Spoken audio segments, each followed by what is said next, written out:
4 noyabr uchun valyuta kurslari e'lon qilindi. O'zbekiston Markaziy banki 2025-yil 4 noyabr kuni uchun xorijiy valyutalarning rasmiy kurslarini e'lon qildi. Unga ko'ra, asosiy valyutalar dollar, yevro va funt sterlingning qiymati pasaygan.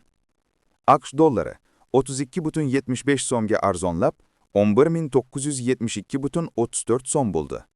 Yevro 12,14 so'mga pasayib, 13,786,15 so'm.